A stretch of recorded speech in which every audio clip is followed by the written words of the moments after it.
នេះខ្ញុំកាលណាខ្ញុំមានសំណត់រីករាយហើយបានជា3ម្ដងទៀតចូលរួមក្នុងកម្មវិធីសម្រាប់ពលករកម្ពុជាដែលរៀបចំឡើងដោយសមាគមខ្មែរក្រុងគូឆុនសហការជាមួយខាងក្រមសិល្បៈឯស្ថានទៅសាធារណៈខ្មែរទាំងអស់មានឱកាសជួបជុំគ្នាផងក៏ជាឱកាសមួយដែលមានលទ្ធភាពអាចបង្ហាញអំពីវប្បធម៌នៃសិល្បៈរបស់ខ្មែរយើងជួយរួមបទទីកូរ៉េនៅទីនេះផងក្នុងនាមគណៈកម្មាធិការដកដានជួបពលករទៅបរទេសដែលតែងតែបានសហការជាមួយខាង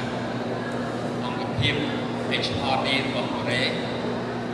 ដូចជាតែងតែរៀបចំនៅការសហការបានមករៀបចំការធ្វើតេស្តគឺជាការជួបមួយទាំងអស់មាននៅធ្វើការនៅទីនេះ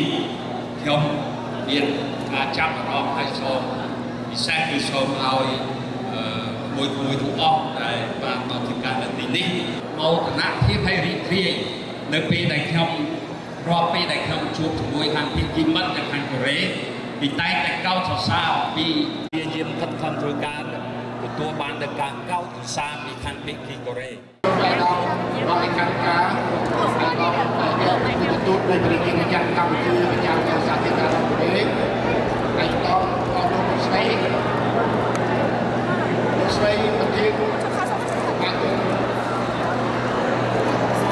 លោកស្បែកប្រចាំនៅឈុនមួយតែទីសុទ្ធមួយពលករមួយទាំងអស់ដែលបានរៀបសារជាមួយនឹងគ្រួសារកូរ៉េទាំងអស់ជាទីស្រឡាញ់ហើយយើងចង់ឡើងឲ្យស្ដាប់ខ្មែរចាំនៅក្នុងនៃសាធារណរដ្ឋកូរ៉េហើយចូលរួមក្នុងកម្មវិធីសម្រាប់ពលករកម្ពុជាដែលរៀបចំឡើងដោយក្រុមសិល្បៈហៃស្តាដោយសាធារណរដ្ឋកូរ៉េខ្ញុំក៏សូមជម្រាបមួយផងដែរក្រសួងវិទ្យាមានកិត្តិយសឲ្យមានសេចក្តីសម្រេចនេះណាក្នុងការចូលរួមដៃចំណេញធំដើម្បីគ្រប់គ្រងនៅកម្មវិធីនេះឲ្យក្រសួងនៅស្ថានទូតនៃប្រជាជនអាចារ្យកម្ពុជាប្រចាំនៅសាធារណរដ្ឋកូរ៉េបានរៀបខ្លួនប្រស្រ័យដើម្បីស្វែងរកនៅធនធានវត្ថុនិងសម្ភារៈនានាដើម្បីគ្រប់គ្រងដល់កម្មវិធីដែលធ្វើឡើងក្នុងទីក្រុងដើម្បីផ្សព្វផ្សាយពេញនៃសិល្បៈខ្មែរយើងរបស់ហើយលើកកម្ពស់វប្បធម៌ខ្មែរយើងការតាក់ទាញដែលគេឈ្មោះពលករយើងការសាមគ្គីភាពនិងភាពស្បែករាយរបស់ពលករយើងទាំងឡាយហើយខ្ញុំឱកាសនេះដែរសូមសម្ដែងនៅការកសាងដល់ស្មោះចំពោះមួយបេក្ខជនបេក្ខនារីមិនដឹងថាឲ្យដំណើរលេខ1ទេព្រោះថាមួយទាំង20សុទ្ធតែស្អាតមកដូចគ្នាទាំងអស់តែនៅសំខាន់ដែរដែលខ្ញុំមានការដើរតែចូលរួមដើម្បីអបអរសាទរឲ្យគិតថាប្រកាសការនេះដល់បន្ទុកដោយសក្តិជូនដល់មួយឱកាសនេះដែរសូមអនុញ្ញាតឲ្យខ្ញុំបងនៃការផ្ដាំផ្ញើសាកសួរសន្ទុកក៏ដូចជាក្តីនឹកពីសំណាក់ប្រមុខរាជរដ្ឋាភិបាលកម្ពុជាជាពិសេសសម្ដេចអគ្គមហាសេនាបតីតេជោហ៊ុនសែននាយករដ្ឋមន្ត្រីនៃប្រជាជាតិម្ចាស់កម្ពុជានិងសម្ដេចនាយករដ្ឋមន្ត្រីហ៊ុនហ៊ុនសែនដែលលោកគឺជាស្ថាបនិកដែលបានភ្ជាប់នៅទំនាក់ទំនងមិត្តភាពទំនាក់ទំនងការទូតរវាងប្រជាជាតិម្ចាស់កម្ពុជានិងសាធារណរដ្ឋកូរ៉េហើយសម្ដេចតេជោក៏ជាស្ថាបនិកនៃការបង្កើតឲ្យមានប្រព័ន្ធនៃការបញ្ជូនពលករកម្ពុជាមកសាធារណរដ្ឋកូរ៉េតាមតែខ្ញុំនៅចាប់តែតេជោជួបរដ្ឋមន្ត្រីបានឆ្លងកាត់ការចរចាដើម្បីបង្កើតនៅគម្រោងនេះជាមួយនឹងប្រធានាធិបតីកូរ៉េចំនួន3រូបជាបន្តបន្ទាប់ហើយចុងក្រោយបំផុតគឺបានសម្រេចនៅប្រព័ន្ធ ATS ដើម្បីបញ្ជូនពលករកម្ពុជាមកសាធារណរដ្ឋកូរ៉េហើយមកដល់ថ្ងៃនេះខ្ញុំនឹងមានក្រសួងការងារនិងបណ្ដុះបណ្ដាលវិជ្ជាជីវៈពិតជាមានសេចក្តីរំភើបនេះណាដែលបានមកឃើញមួយបានមកសួរសុខទុក្ខមួយនៅទីនេះឲ្យឃើញទឹកមុខមួយពិតជាស្រស់ស្រាយសប្បាយរីករាយហើយមនោសញ្ចេតនាមួយមកដល់ពេលនេះពិតជាមិនអាចភ្លេចប្រទេសជាតិភ្លេចគ្រួសារ ជាស្មារតីកូនខ្មែររបស់ពុទ្ធបរិស័ទតែកូនស្រុកដែរ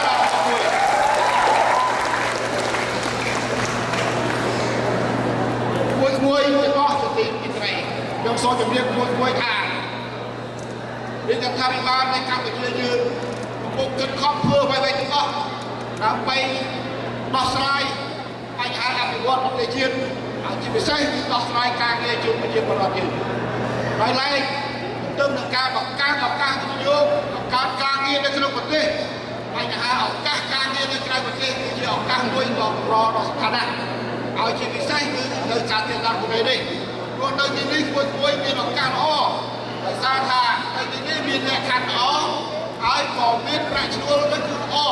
ហើយប្រៀបធៀបជាមួយនឹងកន្លែងការងារទាំងអស់នៅក្នុងប្រទេសជាតិកម្ពុជាយើងក៏ដូចជានៅបណ្ដាប្រទេសនានាដែលពលរដ្ឋរបស់យើងបានចេញទៅធ្វើការឧទាហរណ៍ថាដូចជាប្រទេសថៃប្រទេសម៉ាឡេស៊ីឬមួយប្រទេសដទៃទៀតយ៉ាងនេះនៅទីនេះគឺបានប្រសើរតែការប៉ុណ្ណេះធម្មតាដែលហៅថាការងារហើយគឺវាបណ្ដាស្រួល100%ទេតែតែមានបញ្ហាឧបសគ្គការប្រឈមហើយខ្ញុំក៏សូមយកឱកាសនេះ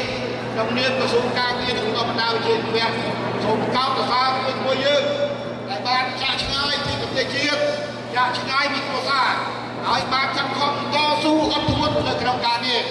ទោះបីថាទៅទីនេះវាមានភាពសប្បាយរុងរឿងប៉ុន្តែយ៉ាងណាក៏ដោយអារម្មណ៍មនោសញ្ចេតនាអ្នកដែលនៅឆ្ងាយពីប្រទេសនៅឆ្ងាយពីគ្រួសារវាតែតែមានការនឹករលឹកវាតែតែមានអារម្មណ៍មានមនោសញ្ចេតនាជាមួយក្រុមគ្រួសារនេះជាការតស៊ូមួយខាងស្មារតីតស៊ូមួយទៀតខាងផ្លូវកាយអតីតបញ្ញាមួយក៏បានខិតខំចូលទៅក្នុងរោងចក្រសហគ្រាសដែលមានបច្ចេកវិទ្យាទំនើបហើយខិតខំធ្វើកិច្ចការបានហើយខ្ញុំឯកភាពនៅអារម្មណ៍ពីតំបន់បានលើកឡើងចឹងខ្ញុំពិតជាមានការសប្បាយរីករាយណាស់ក្នុងនាមក្រសួងការងារពេលដែលនៅអាជ្ញាធរកូរ៉េរដ្ឋាភិបាលកូរ៉េគេបានសរសើរថាពលករកម្ពុជាដែលធ្វើការនៅសាធារណរដ្ឋកូរ៉េនេះជាប់ចំណាត់ថ្នាក់លេខ1ក្នុងចំណោម15ប្រទេសដើម្បីរំលឹកប្រពៃណីវប្បធម៌សាសនាជាតិយើង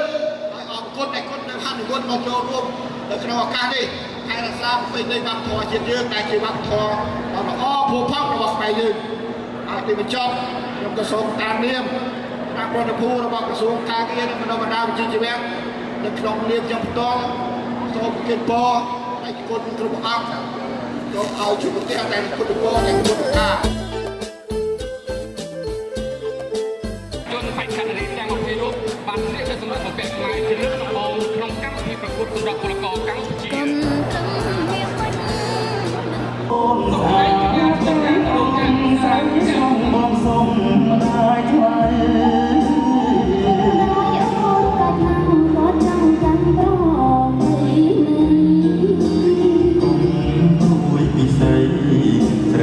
បានជាមួយបងបីរបូតមិនអាចជួយបានក្នុងថ្ងៃកញ្ញាធ្វើការនៅរោងចក្រទូរស័ព្ទ LG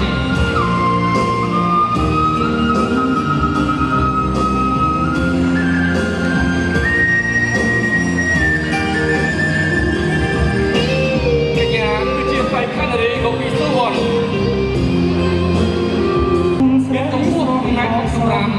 មកពីអាសាសប្តាហ៍កញ្ញាគឺជាគ្រូបង្រៀនវប្បធម៌និងអ្នកបកប្រែភាសាខ្មែរកូរ៉េព្រួយពិសីស្រីបានជាមួយបងបានបណ្ដាកម្មវិធីស្រីថ្លៃស្នេហារស្មីគឺខ្លាកណ្ដាបាយបង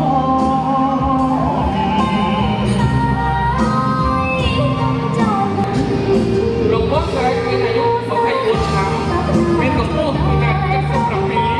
មកពីម៉ាសាសប្តាហ៍លោកធ្វើការរកចាក់ស្កាត់តែបៃការីភាសា4កញ្ញាស្រីគុណនេះមានអាយុ22ឆ្នាំហើយ4លោករត់ដែររយៈពេលនៃការធ្វើដំណើរ4ម៉ោង30នាទីបានស្ដាប់ដូចនេះ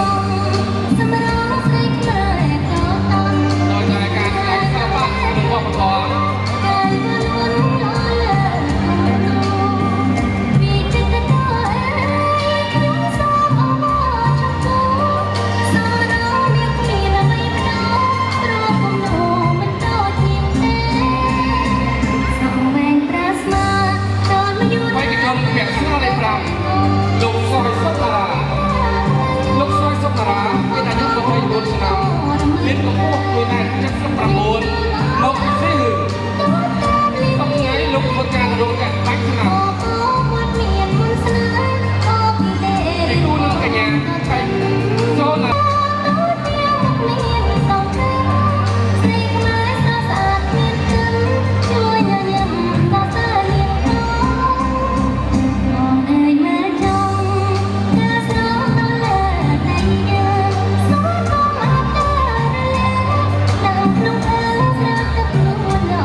24 ឆ្នាំមានកម្ពស់1.60 ម៉ែត្រមកពីគូឈុនសប្តាហ៍កញ្ញាធ្វើការខាងកសិកម្មផ្នែកបណ្ដុះត្រពូល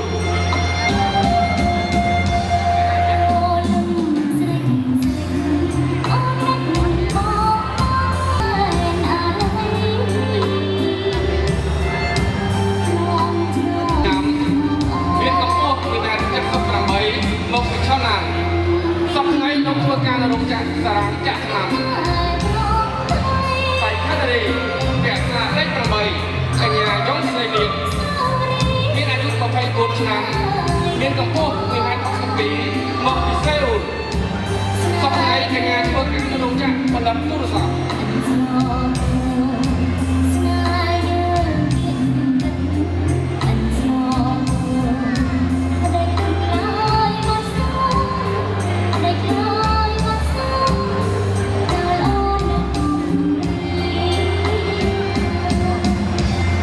ពាក់ស្លាលេខ9បេក្ខជនពាក់ស្លាលេខ9លោកហៃតាបេក្ខនារីពាក់ស្លាលេខ9កញ្ញាវ៉ាប្រស្នាអាយុ25ឆ្នាំមានកម្ពស់1.62 ម៉ែត្រមកពីសេអ៊ូលសប្តាហ៍កញ្ញាធ្វើការផលិតគ្រឿងសម្អាង